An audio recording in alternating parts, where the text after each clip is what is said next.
Next topic हमारे पास क्या है कि when the goodwill account already appears in the books, कि जब गुड्स के अंदर पहले ही जो गुडविल की अमाउंट है वो पहले ही एग्जिस्ट करती है। पहले वाले केस में तो हमने ये सीखा था कि यहाँ पे जो गुडविल है वो हमें कंपनसेट करनी है। किसको कंपनसेट करनी है? कि जो कि रिटायर होकर जो पार्टनर जा रहा है। अब जो है गुडविल हमारी बुक्स में पहले से ही है। अगर गुडविल हमारी बुक्स में पहले से ही है, हमें उसको क्या करना पड़ेगा? रिटर्न ऑफ करना पड़ेगा।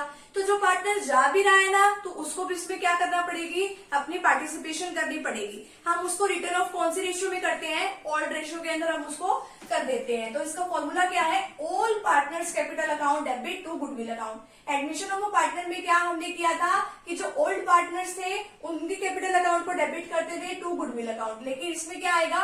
ओल्ड की जगह ओल्ड, सारे के सारे जो पार्टनर रिटायर होके जा रहा है वो भी। अब इसमें क्या है? Goodwill existing in the books return of, जो हमारी बुक्स के अंदर है उसको रिटर्न ऑफ कर देते हैं। एबीसी हमारी फर्म के अंदर 3 पार्टनर है जो कि 3:2:1 में अपना प्रॉफिट और लॉस शेयर कर रहे हैं। Goodwill is appearing in the books. अब गुडविल जो है बुक्स के अंदर कितने की दे रखी है? आपको 30,000 की दे रखी है। बी रिटायर्स, अब आगे क्या है? बी रिटायर्स, बी क्या हो रहा है? रिटायर हो रहा है। अब ये जो किसकी रेशियो है? ये ए की है, ये बी की है, ये सी की है। तो जो बी है वो रिटायर हो रहा है। अब यहाँ पे बी रिटायर हो गया अगर, and on the day of बीज रिटायरमेंट, बी की रिटायरमेंट वाले दिन जो है goodwill is valued at, goodwill कितने की वैल्यू की गई है?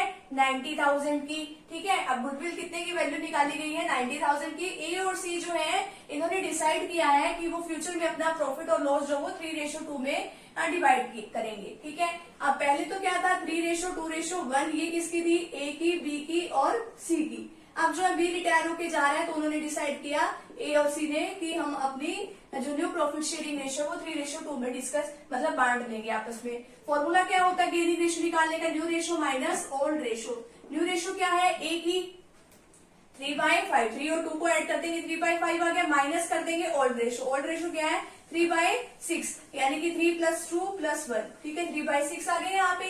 तो हमने एलसीएम बीएस का आंसर आया हमारे पास 3/30। सी का कितना आया हमारे पास? 2/5 माइनस 1/6। तो हमारा आंसर आया इसमें 7/30। तो 3:7 क्या आ गई हमारे पास? ये आ गई हमारी गेनिंग रेशियो। ठीक है, आगे जो है हमारी बुक्स के अंदर जो पड़ी है गुडविल वो कितने की है? 30,000 की है। A's capital account debit, B's capital account debit, C's capital account debit. ये बुक्स के अंदर है ये 30,000 की। तो हम ये डिस्ट्रीब्यूट कर देंगे ओल्ड रेशियो में। ओल्ड रेशियो हमारी क्या दे रखी है? 3:2:1। तो 30,000 का अगर हम करते हैं, ये कैसे आया हमारे पास? 15,000 30,000 multiply by 3/6, 30,000 multiply by 2/6, 30,000 divide by 1/6। ये इस तरीके से हमारे पास ये वैल्यू आ गई है। ये तो हमने करना है ओल्ड प्रॉफिट शेयरिंग रेशियो में। अब बात आती है कि बी की रिटायरमेंट वाले दिन जो है, बी के मतलब रिटायरमेंट वाले दिन, उस दिन जो है गुडविल कितनी वैल्यू करी गई है हमारे बुक्स में? वो है 90,000 की। अब बी का हिस्सा कितना है? 90,000 में से बी का हिस्सा कितना है हमारे पास? 2/6। अब यहाँ पे 2/6 कैसे आया? ये है ना बी की, तो 2/6 हम इन तीनों का टोटल कर लेते हैं। 3 + 2 + 1 कितना आता है? नीचे 6 इसलिए लिखा है हमने। तो इसकी वैल्यू आई 30,000। अब ये 30,000 किसको मिलेगी? जो हमारा रिटायर होके जो पार्टनर जा रहा है उसको मिलेगी ना। रिटायर होके कौन जा रहा है? बी जा रहा है। तो बी के कैपिटल अकाउंट को हम क्या कर देंगे? क्रेडिट कितने अमाउंट से? 30,000 के अमाउंट से कर दिया हमने। और जो हमारे कॉन्टिन्यूइंग पार्टनर है, कॉन्टिन्यूइंग पार्टनर को से ए और सी हुआ तो उसके कैपिटल अकाउंट को हम लोग क्या करेंगे? डेबिट करेंगे। कौन सी रेशियो में? जो हमारी गेनिंग रेशियो है। गेनिंग रेशियो हमारी कितनी आई है यहाँ पे? 3:7।